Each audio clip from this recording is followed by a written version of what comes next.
Over the next few days, you're going to start seeing more videos that are like this. Comparables.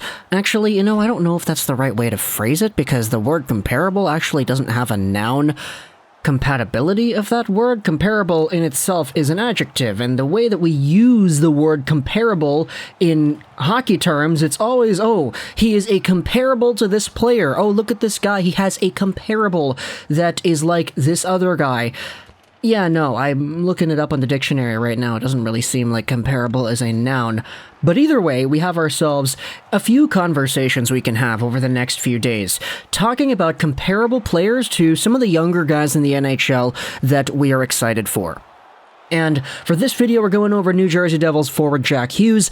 No surprise there. Another thing I wanted to highlight here when I was making the thumbnail for this video is the fact that there are way too many Hughes in the NHL now that we actually pay attention to and keep up with. When I looked for Hughes PNG files to make the thumbnail, I looked up on my computer what I have in the database, and it was like, okay, there's a Kent Hughes here and there are a whole bunch of Quinn Hugheses, there's the Jack Hughes, and then there's the Luke Hughes, and then there's the Jack Hughes from next year.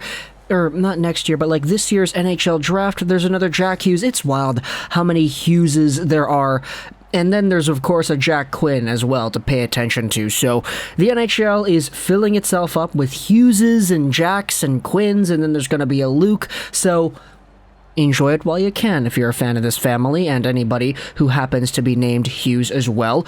But let's go over Jack Hughes and how he's been playing the past few games and just what exactly it means when it comes to who is comparable to his season so far.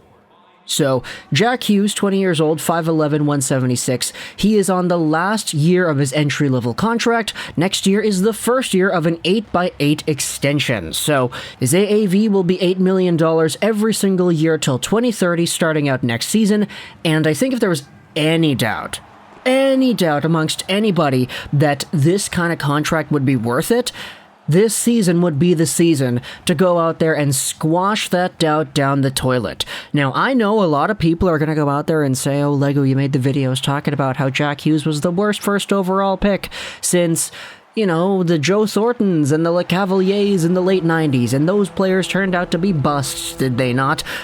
I'm being facetious there, but yeah, even though we made those videos talking about how Jack Hughes' first overall rookie season was indeed the worst when you compare it to everybody else that came before him, Hischier, McKinnon, McDavid, even Ekblad and Dahlin, Hughes was the worst one when it came to points per game, points per 60, all those advanced numbers, etc. He had the worst season, even though I made those videos.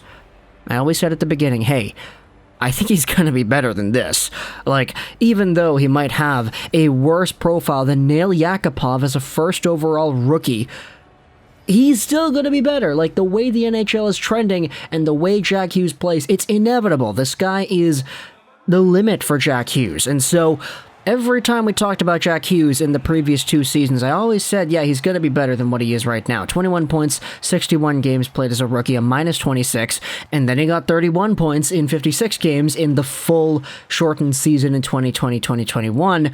This season, though, in the half amount of games that he has played, because he has missed some time here and there, it's unfortunate to see, he's got 50 points in 44 games played, 21 goals, 29 assists, so he has been all over the map when it comes to just increasing his production in general. Even though the Devils are going out there and they're not really playing the best hockey right now, they're giving up a whole bunch of shorthanded goals, they're losing 6-3 to Western Canadian teams. It's pretty consistent how poorly the Devils have been playing as of late.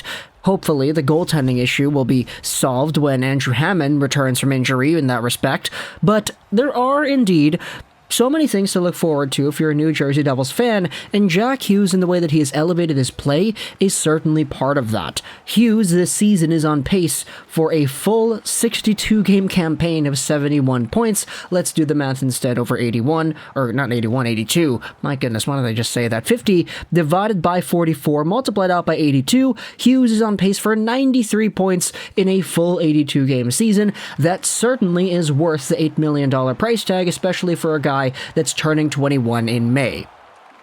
And so, when you look at how well Jack Hughes has been performing, the numbers, they make sense, because this guy has unlocked a completely new gear in the way that he plays the game, in how he's able to come into the offensive zone with speed, how shifty he is, how, I'm gonna say, bendy he is. Like, the guy has a very strange and unique talent in the offensive zone to just get the puck where it needs to go, even if his body is in a difficult position to do so. Like, he's so flexible with the way that he quickly cuts over to the side, and then he gets around a player and sends it back to the point, or he gets a shot off on goal, that more often than not is dangerous. This season, more than ever, he has started to combine all the aspects that made him a first overall lock in 2019 into a package that molds itself and works extraordinarily well at the NHL level. The skating, the swagger, the confidence in the offensive zone.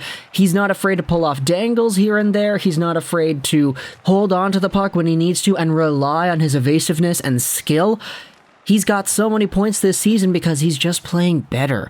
And now if you take a look at some of the comparable players right here, I'm going to try to start saying it like that. Comparable is not a noun. So unfortunately, just saying let's look at some Jack Hughes comparables is not really the most grammatically correct sentence. Let's look at some comparable players over here. This is from Corey Mashisak from The Athletic. Was looking up some stats and I stumbled upon this. Jack Hughes is up to 1.14 points per game in his age 20 season. How many guys in the past 30 years have had 1.1 plus points per game at age 20 or younger? Here's the list. Connor McDavid, Steven Stamkos twice, Sidney Crosby 3 times, Alex Ovechkin, Eric Lindros twice, and Jaromir Jagr. These are the 6 other players who have had a 1.10 point per game season in the NHL at 20 or younger. And Jack Hughes, assuming he finishes off the year with the amount of points that he has, will be on this list too. Now, it's easy to say the comparable numbers and the numbers for other guys when they're younger. Oh, in the World Tournament, the U18s and the OHL. Oh, here are the records in the NTDP, all this stuff. It's easier to find those because I feel like junior hockey and younger hockey systems are, in general, getting more advanced, and you're getting some better players who are a little bit younger suiting up in these leagues, and so it's not surprising to see guys go out there and match some point production totals from greats in the past. But when you're doing this at the NHL level and you're doing it at 20 years old, once you start breaking into the NHL and you try to do these comparable lists, oh, who's actually doing what these guys have been doing and who's done it in the past, like, the list is so small that you really start to get a picture as to why some of these guys were as good and why were they as touted as they were. Especially for Jack Hughes' case. Like, I remember back when he was drafted, some people projected him to be getting 60 points in 82 games as an 18-year-old. Why? Because the way he played with the NTDP was so unique, and it aligned very well with the progressive nature of the NHL and the development of that league.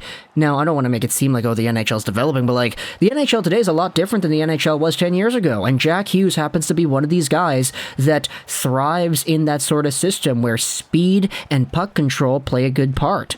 And so now that we're starting to see Jack Hughes pick up pucks more, force breakaways himself more with his speed, force odd man rushes the other way, New Jersey's a very speedy team, and it's been so fun to watch. It's just the goaltending is not great. So again, there you go, Andrew Hammond. Hopefully he's the saver that you're looking for.